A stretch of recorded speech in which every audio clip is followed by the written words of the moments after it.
Hi, welcome to another episode of Producer Showcase. I'm Steve Poulos. As I've said in all the shows, and I continue to say, if you'd like to host a show, or you'd like to help produce a show, or you even have some ideas for shows, by all means, come on down and see us. We'd love to have you come in, take a little tour, get involved. For the most part, once somebody comes here, they never leave.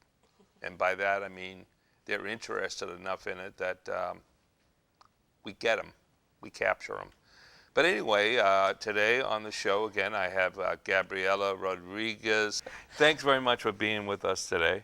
Now, in a couple of shows that we've done together, I brought up a couple of points that I thought, as somebody who knows absolutely nothing about them, I mean, when I started doing the shows with you, I knew a horse had 4 legs, and I know you could ride them, but of course I had no idea that you don't have to ride them to have one as a companion or a pet. And they're a heck of a lot more than just, 4 legs. We talked about, and you hear it all the time, dog is man's best friend. But as I mentioned a couple of shows ago, I recall, everything from the Wild West days to building the train tracks, the rails across America, to combat and all that. They're a heck of a lot more. But, and you did tell me on that show, well, that's for another show. And I guess this is kind of the other show. We're going to discuss that a little bit. Yes. First off, thanks again for being here. And maybe, how about if I hand it over to you and you can enlighten me? Okay, well, before we talk about that, if it's okay, I'd like to talk a little bit about what it took me to get here as a horse owner. You mean as far as like what you had to go through to physically come from your residence to here? Well, not necessarily that, what I had to do to take care of the horses. Before you came here, in other Before words. I came here. See, okay. Yeah, so this is the reality because it's supposed to be a reality show. Right. And right now we're not doing it with the horses, but I can still talk a little bit about what a horse owner has to go through and the time that that horse owner has to spend. And it wasn't necessarily about money today, it was about a whole lot of time that I had to spend taking care of the horses before I came. Horses are completely dependent upon us. They're very, very needy animals, and they need to be fed, they need water. This time of year is difficult. Summer can be difficult too because they're always the elements, and they live outside. And so, unlike us that have shelter, they're outside, so we have to take care of them and make sure that they're comfortable and they're safe. So the last week or two, I'm sure you noticed we had a lot of snow. We really got dumped on. I think Kennebunk, where I live, got more snow than Gorham, even. So I think we had almost 1.5 feet of snow. Did you really? Altogether. Wow. Yeah, within the 2 storms. But still, that was a lot. And so in order to have a horse, you have to do a whole lot more than plow your driveway because you have a horse at home. Now, if you have a horse in a barn, the barn owners should take care of all those, or should have all those responsibilities. But part of a maintenance fee is something that you, in other words, when you pay for not storing the horse here, but for keeping the horse. For boarding the horse. Boarding That's what the they horse, call it, thank you. boarding the horse. Yeah, all those, you pay a certain amount per month, and that takes care of everything that they eat. It takes care of the maintenance. It takes care of everybody doing what that horse needs for you because you're not there and you're not the one that's responsible. However, with all that, you still have to figure out if that's the correct situation for you and your horse because X number of dollars means so much care, and you might feel that your horse maybe needs more care. But for me, having my horses at home meant that I had to not only have somebody come and plow, but then we also had to snow blow. My husband does that, so I have a lot of help. And then I had to shovel, and you have to shovel past. You have to get them out of the barn. They have to get out of their stalls and go and get their hay and So be able to walk. You don't just trounce them through the snow, per se. You actually make a path for them, just like you would for... Well, when we have a lot of snow, if you have 1.5 feet of snow, it's very hard for them and very difficult on them physically to make paths themselves.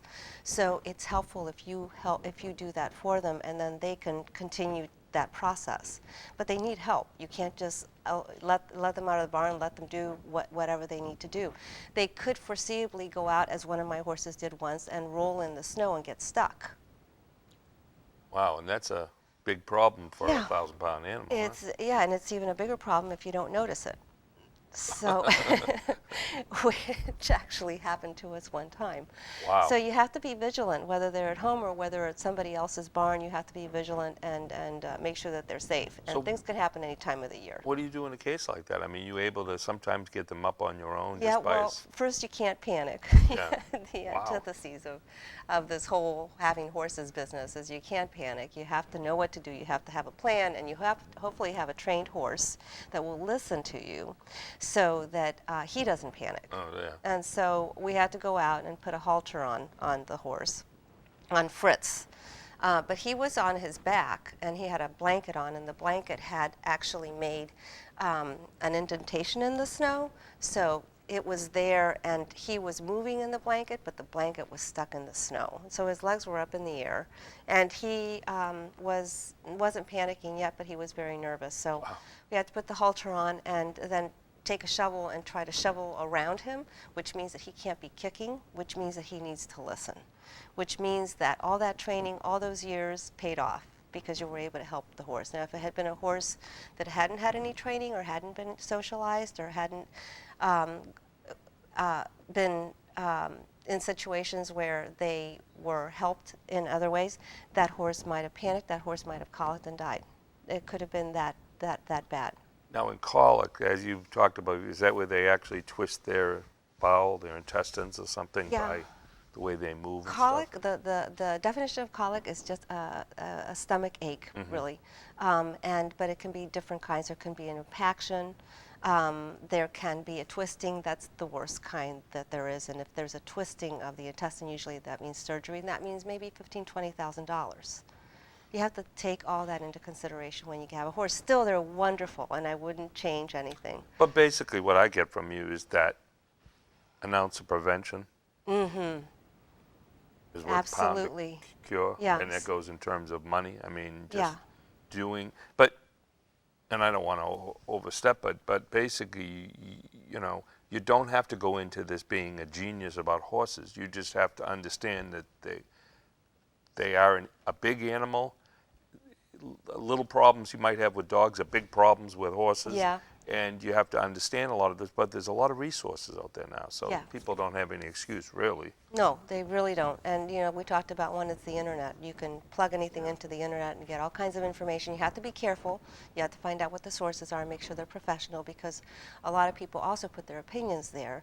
An opinion may not be the correct thing. So you want to make sure that whatever resources you use are the correct ones, because you can also get in trouble on the internet, as we all know. So anyway, so before I got here, I had to make sure we're getting a hay delivery on Monday of the round bale of hay. Over here is your square bale, so we get a big round bale too. And they're coming, so we needed to make sure that they could get in with their truck and back up and put the round bale in there. We had to make sure that the horses were fed, that they had, it wasn't really cold, so I didn't worry about warm water today.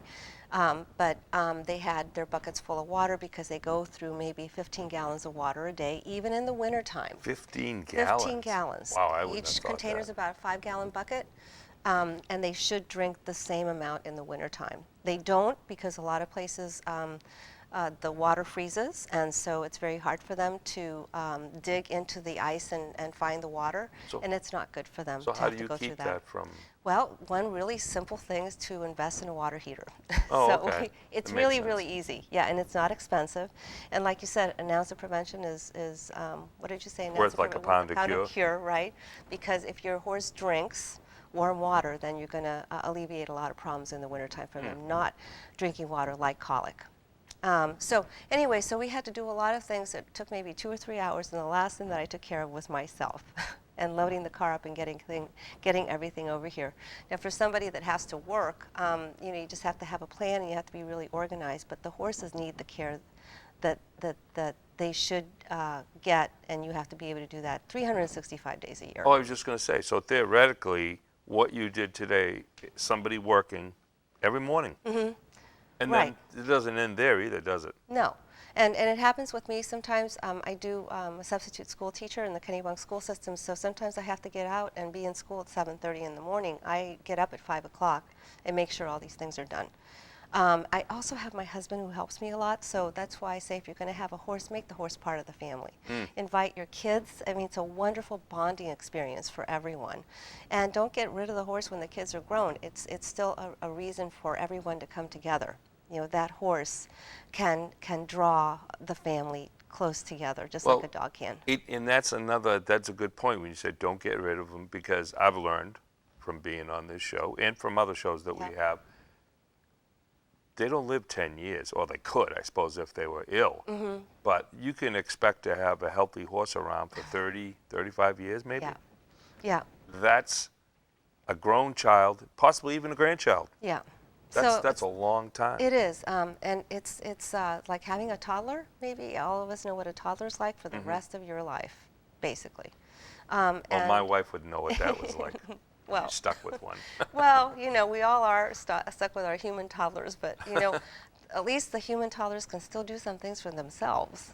You know, the horses can't. Yeah. And so, yeah, it's a big responsibility. And as I say this, I have no regrets about having the horses that I have. Well, I was just going to say, you obviously, it's a give and take, and you must get back something, because I'm sitting here thinking, geez, you know, really, why would somebody go through that day after day? I mean, you can't even get up and go on a vacation for a week with your husband without making arrangements. It's a lot of planning. And it's not like dropping them off at a dog kennel. No. But, you know, traditionally people have sold their horses or gotten rid of them. I'm not quite sure what that means, but they go somewhere. A lot of times they're sold, and it's always been a mystery to me why they would do something like that. If you wouldn't sell your dog, why would you sell your horse? I don't know, maybe some people do sell their dogs. That's possible, I guess. But just because the animal lives longer and you decided to get that animal, why would you just put him aside and not take care of them because you have other things that you want to do?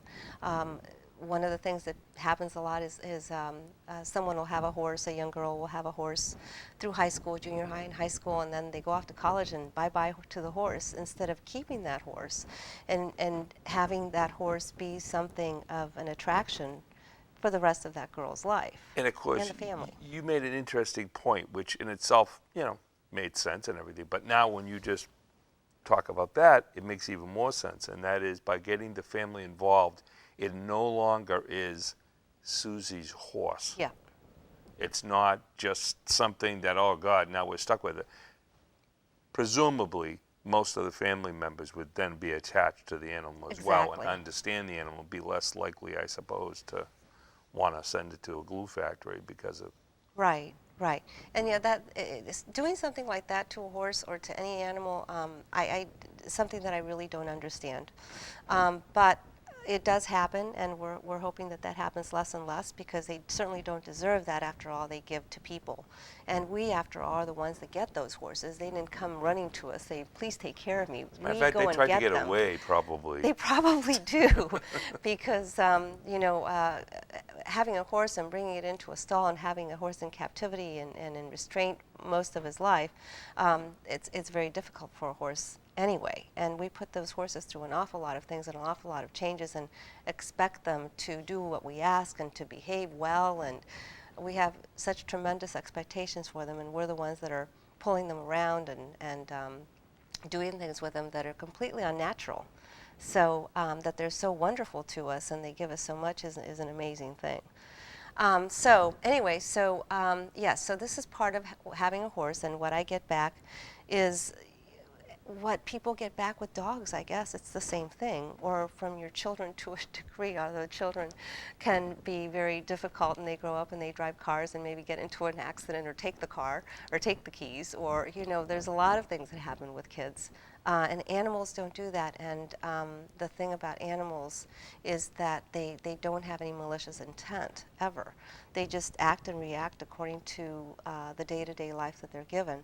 And so I get, even if I didn't ride, I get an immeasurable amount of enjoyment. Just the idea of taking my horses for a walk after a long day at school or after a long day period, is very calming for me. And if I didn't have them to do that with, I would probably have to find something else, maybe go to the gym, although going to the gym is a completely different kind of stress release. Walking my horses like I do every day, and I encourage everyone out there that has a horse to try that, just a leisurely walk. And you can hear the horses breathe in and let all that stress out, and you do the same thing, and it feels good. Of course, then you have to go and you have to feed them, and you have to make sure they're ready for the night and all that. But it's a tremendous responsibility, but it's definitely one worth having. And there are a lot of horses out there that need homes. You know, it's funny, we have, as I've mentioned, several shows. Of course, you know Mona Jerome with Yep. her show, totally different than your show. We actually have another woman that comes in that does photography. She's been on a show a couple of times, but she actually owns horses. And then we've had some of these therapeutic riding centers that come in a number of times a year and are on shows. You all have kind of different, not necessarily agendas, but different things that you look for. Yet the common denominator there seems to be that there is something that you get from these animals. And I don't care if it's people like Mona, who has deals with a lot of these animals after they've been through a lot of traumatic experiences and everything, and these animals need help. But she still, everybody that's been on here, they say the same thing. They get something back. It's Therapy. It's a connection. It's a therapy. It's a connection. It's therapy. It makes you feel good. So- And we're drawn to things that make you feel good, and they make you feel good, and it's gratifying taking care of these animals and knowing you did the right thing. It makes you feel good about yourself. It's more than just feeling physically good. It makes you feel good inside to know that you've done your best for this animal that is completely helpless. Well, and it's amazing you keep saying that about being helpless, because most of us, I'm ignorant when it comes to that, although I have learned a lot, but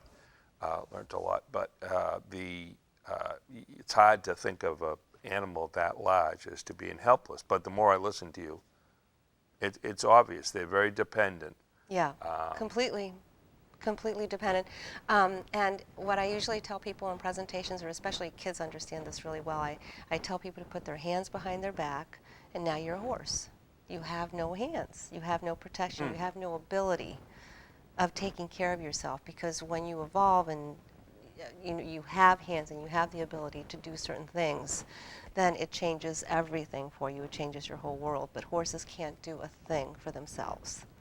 And so that's where it is really gratifying. Yeah. It gives you a little bit different perspective of, doesn't really matter how big you are, if you don't have any arms, Right. in our sense anyway, to be able to protect yourself. Yeah. And Or if you fall, yeah. or in the snow, as it where you mentioned earlier. Wow. Yeah, because they have legs, and when Fritzy got stuck in the snow, he didn't have the capability like we would to pull himself out. He doesn't have that genetically embedded in his body, so he's completely helpless, I mean, and his that's how body they all are. His physique is designed for certain things. Or almost, I mean, the analogy is probably a bad one, but I think of like a beetle being on its back. Yeah, it's the same thing. It's the same. And remember that a beetle, I know they're insects, they're a completely different species, but they're all animals. Horse is an animal, a beetle's an animal, a dog is an animal, and I think that sometimes people forget that, but it's good to understand it, because then you can understand that species a little bit more. Yeah. So they're these big 1,000-pound animals that are completely helpless. But if you take it upon yourself to get one because you rescued one, or because, again, you did it. I went and got my first horse, even though my horse needed help, and I didn't feel that I could leave him in the situation where he was. I, as the human being with a higher intelligence, made that decision to change my life and to change his life. So you have to take the responsibility and do what's right. And take care of that animal, whether it's a dog or a cat or anything else, a horse. But it's good to have a little bit of information. So the whole point of this show is to just enlighten people a little bit, give them a little bit of a different train of thought, open their horizons a little bit, and maybe teach them something that they didn't know. And it's more of a forum of discussion. I'm not here, I'm certainly not an expert in all things, but I do know a lot more than a lot of people do because I've studied and educated myself. But if people can just get one thing from every show that we do that helps them understand the responsibility and how wonderful these animals are, maybe then I've done my job. You know, it's just like in video production, really. The thing is that I tell people all the time, young people, is that the point sometimes isn't so much to show you what I know, it's for you to learn what you don't know. I mean, you have to undo a lot of, especially with animals, preconceived notions about Yeah. things that you grew up with, and then you start to learn sometimes when you don't even realize it. I've learned quite a bit. It's funny, I don't sound quite so stupid when I talk to my brother in Texas now, I suppose, since he's grown up with horses and had, animals all his life like that. He understands a lot more, obviously, than I ever will. But knowing now, just little things like this, Yeah. and then you build on it. You don't realize sometimes that you're learning, but Yeah. I know I have been. Yeah, and also I'm hoping that anybody that listens and watches the show gains a little compassion and sensitivity and empathy for the animals, because if they do that, they'll look at these animals in a different way, and perhaps we won't have the tremendous problem that we have in this society with homelessness. It's rampant, and it's because people let go of their horses. Whenever you sell your horse, or give your horse away, you have no idea what's going to happen to that horse. And, again, the only thing that I had to correlate that to was dogs, because I've always been a dog owner, and I couldn't imagine giving my dog away, or certainly, selling my dog. But this is the culture, and it's a different culture from what I was accustomed to. So it was kind of a big shock to my system about how things were done, because as far as I was concerned, a horse, a dog, they're all the same. There's something that needs your help, and you have to take care of them. So hopefully people become more compassionate when they see a horse and see them a little bit more for what they are than just something that's standing in the field swishing its tail, or something that you can ride. It's funny, I live in Gorham, I think Yeah. you made mention of that earlier. And when I drive home, there's a couple of places that I go by that have horse. One is actually a rescue place. That's what you said. People don't Yeah. ride them, Yeah. but they're out there and they're just in the field, and it's it's actually therapeutic Watching riding them, by yeah. that. Even when I go by with the grandkids a lot, they want me to go that way Yeah. to see the horses Yeah. out there. Well, it softens your heart, and you can't escape the fact that they are just majestic, beautiful animals. It's more than their size, but I guess the size does have something to do with it. But the size also has to do with how much work they are. So Right. it's one thing for kids, and that's how it starts, for kids to see the beautiful animals, and then the next step is taking riding lessons and going to a camp. And there are many more avenues than that. Camps are great, riding lessons are great, but it's very important to get an education about what these horses are. So you don't just jump up on their backs and put a little crop in your hand and put the bit in the horse's mouth without understanding how that affects this animal. If you really care about the animal, you need to learn a lot more. So this is my example. Our Susie has become our little mascot, and Susie was the free horse, and I get a kick out of that because it's an analogy with what happens in reality with horses. There's lots of horses. You look in, Uncle Henry's, what's Craigslist, all kinds of what are those called, advertising. Oh, yeah. You can Bargain find bin a horse competitors. anywhere. People are always trying to get rid of their horses. They've got the signs in the barn. You talk to people. You look on the internet, and you should see the number of horses that are basically homeless and looking for horses, or for owners. And it's a very, very serious problem in our country. Part of it is the breeding. There's way too much breeding that's done. It's not. It is an opinion in my part, but the opinion also takes you to the reality of the fact that there's so many homeless horses. If there wasn't so much breeding, perhaps there wouldn't be so many horses that need homes. Also, a lot of people, once the horse is, they call it in the horse world, they call it no longer serviceable. That wasn't a term that I was familiar with. But you understand how they're talking about the horse as if it was a thing, a piece of machinery or a car, and it's not. But once the horse is injured because it can't do eventing or jumping or dressage or whatever the sport is, instead of looking for another sport or making that horse part of the family, there's so much that they can do for you. There goes the horse, and it's very sad. Well, I mean, look And at it's our not fair. Well, look at our family units. I mean, Yeah. hopefully it isn't the case that you get to a certain age. I don't think my kids are gonna send me to the glue factory. Yeah. But it comes to that fact where you get No longer to a point serviceable. where you're no longer serviceable. But we have obviously in our society, for the most part, looked beyond that into other things. Well, what is the worth Yeah. of this? Is it just the fact that the horse can pull a wagon, Yeah. Or is it all the other things like the therapy they give you, and also Respect for life is respect for one life thing. and reward for being Yeah.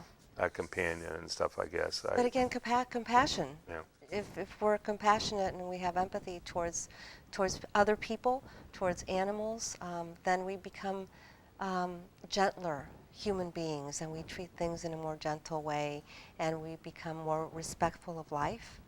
And these poor animals don't have any choices. Do you know, and I won't dwell on this because I know you have other things. You had a good but thought, though. I did, because you were talking about compassion and everything, and I'm reminded, I don't remember if maybe we had talked about it, Mona, somewhere along the line I did talk about it with somebody, and that was growing up in the 50s and 60s when you watched television, half of the movies and stuff with the westerns were all the big thing, and cowboy and Indians, or in the gladiator Roman days, and you'd see this epic battle where you'd see these horses falling because they'd been shot supposedly, and the rider going down with them, and wow, that's cool how they teach the horses to do that. Mm-hmm. I guess it wasn't quite as simple as all that. There were a lot of animals injured, because then you would see later on, as we began to be a little bit more PC and everything, and understand that you'd see no animals were harmed in the making of this production. film. Yeah. Because so I had to assume that there were a lot of animals hurt prior to that. Yeah. Is that It's maybe true. the case? Yeah, no, it's absolutely true. And now they have some protection. And I don't know what it's called. I'll have to research that. But there is a protection if you have an animal or a horse specifically. But this goes to dogs or any other animal that are used in productions. But of course, with the horses, they're much more vulnerable to injuries. Maybe not so much getting killed, but some serious injuries for the things that they do. I mean, what was the last show that they had a horse galloping on top of a train? What was that? Because I look at that and I just laugh, and I think, oh my gosh, these poor people are going to watch this and think, oh, this is what I want to do now. Yeah, it was like the Lone Ranger or The Lone something. Ranger, yeah. Yeah, ridiculous. That was all. Well, it gives you the wrong image, but you know what? That gives you just as bad of an image of what a horse can do.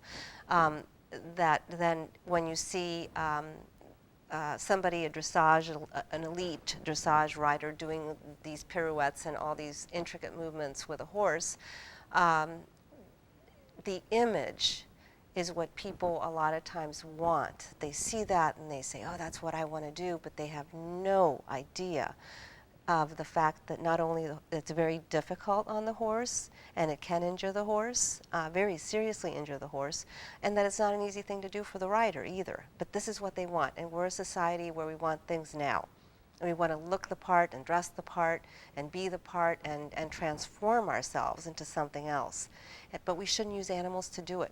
Maybe we should work on ourselves a little bit more rather than putting that responsibility on an animal. It'll keep me busy full time, that's for sure.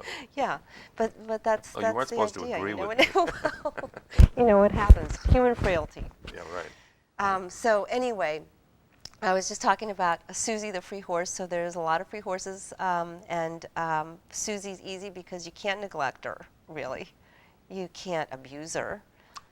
She doesn't need to eat. I'm going to actually pick her up. I don't know if doesn't we weigh can too much. really see her. She's very cute.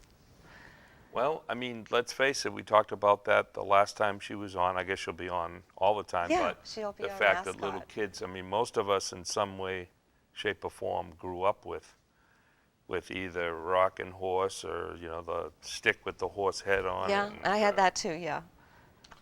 nowadays, they have no clue what we're talking about, kids today. But, hey, horses were, I mean, nowadays kids look at games and fast cars, and in those days, these were the fast cars. Yeah, I mean, they were everything. they were everything. They, They built the country, we right? couldn't eat, we couldn't, you know, do anything without horses, or at least we couldn't do it as well. Yeah. I mean, we wouldn't have been the great mechanized society, I guess. Right, right. Came about still, even all that building with these machines all came about by horses Yeah, yeah, bringing all the materials, and yeah, So, everything.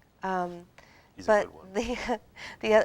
Susie. She's a say good one. she. That's right. With that bow, I think you'd have a complex, I think. Yeah. So the other thing I wanted to mention about Susie is that some people probably would be better off with a horse like Susie. Well, that's a good point, too. It's a very good point because the excitement of getting a horse, and like you said, you're a little kid and you want to get on a horse. I didn't always want to get on a horse. I really didn't want to get on a horse because it was kind of scary up there. So it was fine with me just being alongside a horse, but I didn't really know anybody that would do or had programs where you could just enjoy the horses and do the things that now I teach people how to do. But I think it's up to parents. I think it's the adult's responsibility to make sure that if you get a little rocking horse like Susie for your child, and the child wants to gravitate to a real horse, that you explain that this is not a little rocking horse that doesn't feel anything horse. Now you can get on its back and jump up and down and pound on the back, but the horse doesn't have a spine, they don't have a skeletal system or muscles or anything that can hurt, whereas the real horse, the real one, does. And I think unfortunately a lot of kids and a lot of people, adults, are riding horses and they don't have that perception of what they're doing. And so if they don't have that perception, then they can't do it safely or responsibly. Well, I remember as a kid growing up in the Boston area, we would go down to a riding place you could go down to. I don't even know if they have such a thing anymore. Yeah. But probably you'd pay, like, I don't know what it was. $5 then, yeah. Something like that. Get a And pony you'd go ride, on a yeah. horse, and you'd go riding along a trail, and people wouldn't be holding on to the horse. It would be just you. Yeah. And you think about it as an adult, and now especially, how stupid, because I had no clue. I mean, I can't imagine how confused these poor animals Yeah. are. It's like, They boy, are.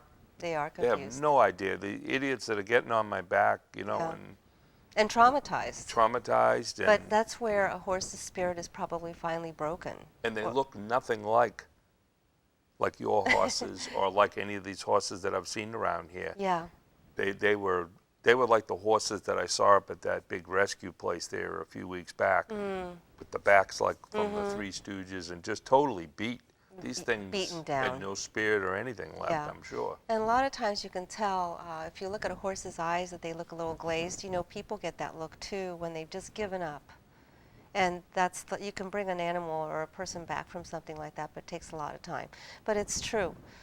So anyway, as far as Susie goes, I also wanted to talk, we touched upon hay, and everybody talks about what it costs to keep a horse. Never And mind that. First off, let me just ask, what is hay? Just for people to, is it something That's grown an specially, interesting or is it just question. grass? I mean, what? Basically dead grass. Okay. Yeah, it's dead grass. Now, it has some nutrients in it, but it depends on when it's cut. Here in, and this is interesting because we'll do a whole show about hay, but I had no clue what hay was when I got a horse. First, I didn't know what the horse was, and I didn't know what the hay was. And it's interesting that you say you have family members that grew up around horses, so you had a little bit of information, but still, you didn't know all the things that you know. And I'm in the same situation until I got one. I mean, both of my parents, my younger brother, my sister, Everybody had horses horses. because had gone into the military at 17, and they moved to Texas, left Yeah. no forwarding address. No, Yeah. it wasn't that bad, but and so my younger sister, who at the time was, I don't know, maybe 7, 8 years old, had horses up until she passed away. Yeah. Same for my brother. My father and my mother both grew up with them out here in New England, actually, with horses. Yeah. But what do I know? Yeah. You know, and you think you know something, but You- unless you're interested, unless you get one or end goes up in with one one. ear and out the other. And now, I mean, I'm interested. I Yeah. see how fabulous these things are. So Yeah, well, so anyway, this is hay, and this is actually a very nice bale of hay considering how difficult it was for the hay men to bale hay this year because we had a very difficult year. But it's very difficult to get good hay in this part of the country because we're so close to the ocean. That's a part of it. And well, what does that mean? Is it well, because with of mildew and stuff, or? well, it has to do with the salt water Oh, okay. in the ocean and the haying season because remember many years ago this was water, right? And so now it's land and now it grows grass, but the entire environment where this hay is hayed or the grass grows affects the quality of the hay. Okay. So in this part of the country, it's best if you get the hay baled. Baled is where they go out with all these pieces of machinery and cut it. And there's different stages to it. It's kind of a complicated process and very important in how it's done. And so it's better if you have your hay done by June. And this year, because that's where you still have a lot of nutrients and a lot of protein. And the nutrients are important just for any living system needs nutrients. Horses are no exception. So they need to have the right nutrients in the hay because that's the biggest piece of their diet. So this year they didn't finish getting the first crop. It's first crop, but it's also first cutting. That means they cut it once and they cut it again. And you see it growing in the fields. You see it growing, right? And then you go by that field and it's gone. And then you see it growing again, so that's the second cutting, and the second cutting is a little richer. And every once in a while they can get a third cutting. This year, the man that I get hay from only got one cutting. And most of it was done in July because we had a lot of rain. So not only was it It's the very first difficult, cutting yeah. and less nutrients, but it Yeah. actually was later as well, which Yes. made it not as. As good. And the horses know what they need. They can look at the hay and taste the hay, and they know what they need in their system, not unlike us when we're driven when we need a little bit of salt or we need a little bit of sugar because our system is lacking in it. And horses are very instinctive. That's how they survive. So anyway, this is a typical bale of hay. It's about a medium-sized bale of hay. Some are longer than that. Some will go way out to here, so they're longer. But this can cost you anywhere between $4 and $7 a bale. So say the average cost of this is $5 a bale. So let's just take a look at costs a little bit. If we say, well, we'll calculate how much a horse eats $5 a day, right? We'll calculate that times 365 days a year. What you don't want to do is calculate the wrong way, because if anything, it's going to be a higher expense, not a lesser expense. And what if the cost of the hay goes up? What if a $5 bale of hay is no good, and the $7 bale of hay is good? Are you going to give your horse less? You have to remember all of that. Plus, that isn't all they eat. You told me that before, so it's not as simple as all that even. Right. Well, in order to take care of all the nutrients that a horse doesn't get in the hay, we have grain now, which is a very unnatural thing for a horse to eat. But the grains contain nutrients and fats and all kinds of things to help keep the horses healthy. But the idea is to give the horse as much of this as you possibly can and make sure that this is the biggest piece of their diet, because if you start giving them too much grain, you can overload their systems, and their intestinal, their digestive system wasn't meant to eat all those types of nutrients, well, not the nutrients, but Processed. exactly, to process the starches especially. And so this is the best thing for them to eat. And so it's better, and it has been proven scientifically it's better for a horse to be eating hay continually and have just a little bit of grain if they're lacking in nutrients than to give them a whole lot of grain, because it's less expensive, and not give them the hay. And also, you mentioned in one of the previous shows, something I did not know, that, okay, that's grass. Yeah. But green grass in a field is not good for them to have too much of. Right. correct? Right. So there's like that constant balance in there between. Yeah, well, this is actually very safe. Cut dead grass is really safe for their systems because their systems haven't evolved and they haven't changed in millions of years. It's still the same digestive system, and they can't handle all of that richness in grass. So if you have a field and you're trying to save a little money, or you think, oh, it'd be wonderful, just let the horse out and eat a lot of lush grass, they're going to get into trouble and probably have colic because, again, the systems weren't designed to do that. So it's important when you get a horse to remember that you're going to have to spend some money. And the safest thing to do is to get good hay. And so what I wanted to touch upon, though, is so this is your standard bale of hay, right? My horse Fritz, Lexi's about 1,000 pounds, right?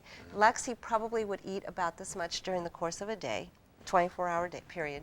Fritz would eat about 1.5 of these. So if you're out there and you're listening, if you want these beautiful big horses, like one of the ones that I have, or a horse with a high metabolism, you're going to be spending way more than that a day.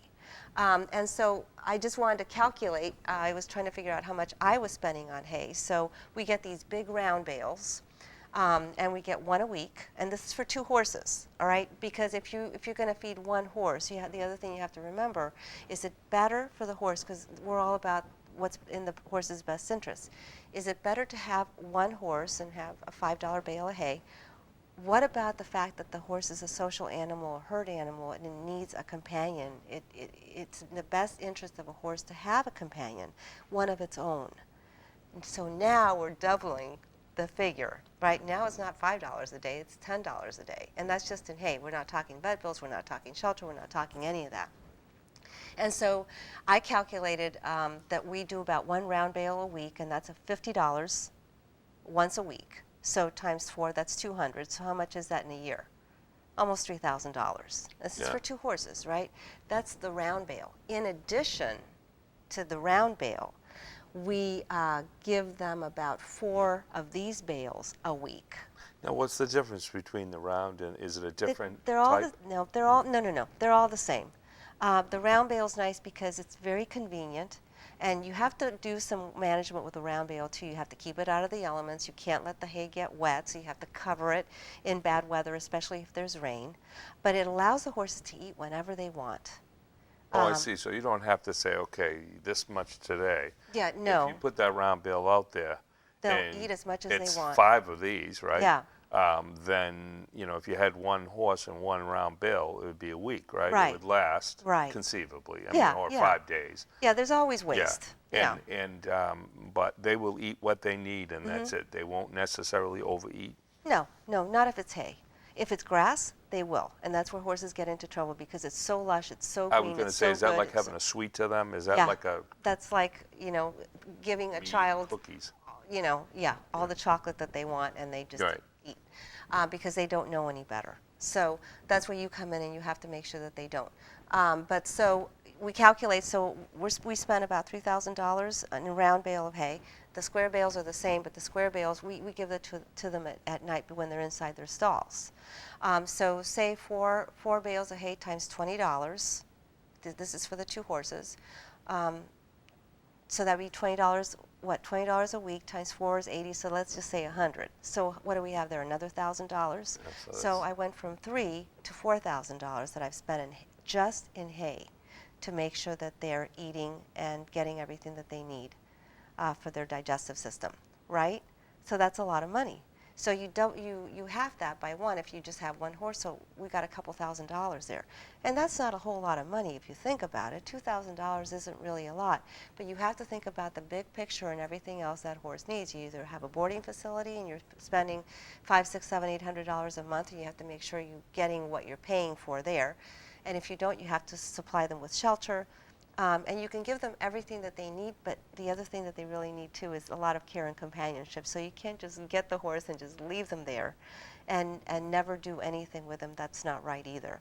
So the other piece I wanted to talk about that people try to avoid, What happens we after avoid, they eat that hay? What happens after they eat the hay? Okay, so it's a really wonderful thing because your horse is very healthy. but there's a lot of cleanup. And so there's my little tub over there, and it's a small one. We use bigger ones sometimes, just depending. But I brought 2 of these, call them pooper scoopers. This is a little one, and this is a bigger one. And the reason that I brought this one in is because I just broke it, and that's just a terrible thing to a horse owner, because that means you have to go out and buy another one, because there's really no way to fix these things. What did you break? Oh, one of the tines One of in the, there? yeah, and so the poop kind of can fall through there, but I use it as a spare. The thing is, I have 2 horses, right? One 1,000-pound horse, a little horse, basically, Luxie. I could pick up one of her poops when she goes to the bathroom with one of these. With Fritz, I have to use 2 of these. So that's twice as much work. Now, ask me how often that happens. Once an hour. I wouldn't have thought that. Holy cow. Horses produce manure, if they're healthy, once an hour. Now, sometimes people will feed them a little bit less, hoping that they don't do that, because it's a little bit less work, but that's not good for the animal. So it's important that they keep, the digestive system keeps working, and that things happen the way they're supposed to happen, or you're going to have a very unhealthy horse and possibly a dead horse. So if you have one horse, just say one horse, so you have to, what our motto is when it comes out, it goes out. So you have to have a manure pile. If you're in a boarding facility, they probably have something like that available. But if you have a manure pile, you have to have somebody come and get rid of the manure, because it's a very unhealthy thing to have. Well, that was my other question. You don't use it It's as a whole lot of- fertilizer or anything like that? Well, if we Could had you? fields, we could, yeah, because, but this is what you have to think about. Well, we have this beautiful field, and we could put the horses out to graze. So some experts say if you do that once, an hour a day is more than enough for any breed of horse to be eating grass. So say you have this manure, like you said. So do I have to go buy the equipment now in order to do all that? Right? Okay, and then I have to house the equipment, right? And I'm sure that equipment runs on gas, right? So that's here a we good go, point. more money and more money. And okay, so say people that work 5 days a week, when are they going to be able to do this with their fields? And so you have to be careful not to get in over your head. So you'd have to pay somebody to come and take that? You or- have to pay someone for everything you do. Or that's how we found out, because we weren't in the business. So I now have somebody that comes and takes my manure, and he is growing topsoil. He's producing topsoil with the manure, and he's actually coming and taking my manure for free. And I'm just Well, that was what I thrilled. was going to ask, if you get in with somebody who, but, you know, it's like everything else. That you've had a relationship now with this person. He Yeah. knows presumably what, I mean, you know, I suppose they have to know what the animals eat, if they're healthy, maybe, I don't know. Yeah, But- yeah. In order, depending on what you're going to use that manure for. Right. Because that's a really good point. Because a lot of times there's a lot of chemicals that people put into their horses that comes out in the manure, and they're using that as fertilizer. So there's there's wormers and medications and all kinds of things. So you really need to be aware of that and find out if you're getting manure and putting it in your plants to grow a garden, to be organic. You want to know what's in there. Ours, we don't use wormers. We do fecals, so we don't have any problem with that sort of thing, because the horses are healthy, because we also pick up, because our environment is very clean. Right, it's just, right, Yeah. everything along the way Right, right. comes And towards yeah, the other thing, the point, I'm sorry, I didn't mean to cut you off, but I you're just better had off. this thought. I had I this was thought I rambling. wanted to remember or to say. If you have a field or a paddock, all of that has to be cleaned up too. You can't let the horses go to the bathroom and leave manure there and not pick it up. Whether you have a small paddock, a large paddock, even a field, it needs to be removed, because all the things that are drawn to that manure as it decomposes are bad for the environment and unhealthy for the horse. One of those things are insects and worms and all of those kinds of things, and it kills the grass. So wherever the horse has gone to the bathroom, the horse won't eat grass there anymore. So if you have one horse it's really easy. 2 horses, it's a little harder, but it can be done. 3, that's a little bit more work. Okay, so you have your husband and you have you and you have maybe your kids and maybe they all help. That helps. So what if you have 10 horses? Can you imagine the amount of manure that 10 horses produce if they're going to the bathroom once an hour? That's a lot. I never would have thought. It's something that you have to think about. So there's a whole lot of work. So you talk about the cost, but talk about the work that goes into this. Still, if you have a routine, I mean, you do have to change your lifestyle. My lifestyle is not what it used to be anymore, but I still have the lifestyle that I like. I still am someone who enjoys other activities and has a life, but the horses are paramount because they need the most care. And of course, you've done the ultimate in the fact that they are part of your life. They're not just in addition to your life. They are actually a part of you. So you've learned to accept the fact that you need to do all this. And this is what has to be done. we had a lady here from Live and Live Rescue, I think it was, out in New Hampshire. New Hampshire, yeah. And they had 60 horses. Yeah. Incredible. And these horses, like you've talked about on all your shows, come from pretty horrific, in some cases, situations and everything. That's a lot of work. My God, I wouldn't have guessed that in a million years. Well, yeah, feeding them is just one thing, but you have to keep the place clean and you have to remove all the manure. It's very important. It's not okay to have a horse walking around and not being able to find a piece of grass or eat their hay because there's manure there. That's not fair to the animal. It could spread disease and everything else Absolutely, too, right? yeah, and it's just not good to do. So anyway, I wanted to go on to one other thing. Sure. We were talking the last time. You mentioned parakeets and parrots and behavior, and I can't remember what we. I think I had talked about a friend. Actually, I had parrots, and they had I had a parakeet, and they had this big, gorgeous 80 parrot that was going to live 80 years or some foolish thing. They live a long time, I've incredible. heard. Yeah. And I said, and the parrot could say every word in the language. Some you didn't want to repeat. But yeah, because they mimic people, they right? do. Yeah. And this So guy somebody has was a saying choice. something that Yeah, he has a great vocabulary, Yeah. similar to mine. But all I had was this little parakeet, and I said, Yeah. I just said parakeet. They don't talk, and they said, oh, but you'd be surprised. They can, but they don't for the most part, and there are reasons. And I'm like, well, what is that? Well, first off, first thing you do, get that little cup and get a mirror. Yeah. And the mirror, they said, is basically the same thing if you have several parakeets in there, that if they communicate with themselves, and that's what they do, or they see in the case of a mirror another bird, that's how they stay to themselves. Yeah. But having one alone, it's amazing what you can teach those things to do. Yeah. And I think you talked about that. But it's little a bit, balance, too, yeah. though, because you want to have companionship, too. Right. Well, it's a lot like children, right? So if you have one child versus 2, they're more apt to possibly ignore you or do something to ruin your plan if you have 2. But 1 is a little bit more easy. Can I say the word control? It's a lot easier to work with one child than it is with 2 because you have that distraction.